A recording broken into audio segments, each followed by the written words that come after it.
dire est ennuyeux, mais ce mot ennui m'ennuie. En effet, il rend pas exactement compte de ce que je voudrais dire, pour plein de raisons. D'abord parce que ennui a une connotation vraiment négative. D'ailleurs, vous voyez bien, si ça m'ennuie d'utiliser le mot ennui parce que c'est ennuyeux, il y a quelque chose de négatif dans cela. Or justement, j'aimerais faire l'éloge de l'ennui. Certes, c'est facile de faire un petit paradoxe grâce à ça, mais ce mot est ennuyeux pour plein de raisons. D'abord parce que quelqu'un qui s'ennuie, ça n'a pas une très haute valeur morale. Mais ça, j'espère avoir expliqué pourquoi il y avait des raisons pour lesquelles l'ennui était dévalorisé et que cette inactivité avait quelque chose de bon.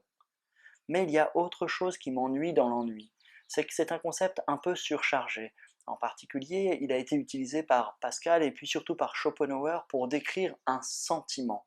Or, je ne suis pas du tout allé dans l'analyse de ce sentiment qui lui est très négatif pour ces deux auteurs, et on pourrait en faire reproche. Maintenant, ce qui est ennuyeux, c'est que je ne trouve pas d'autres termes pour parler de ce temps libre qui dit quelque chose d'intérieur.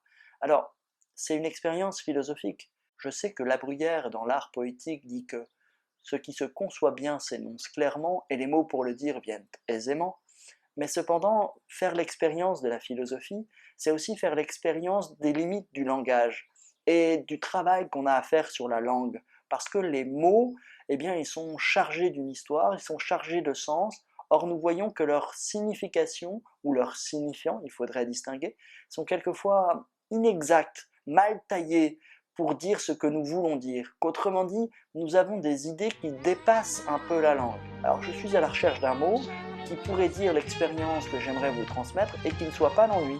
Si vous trouvez, dites-le moi.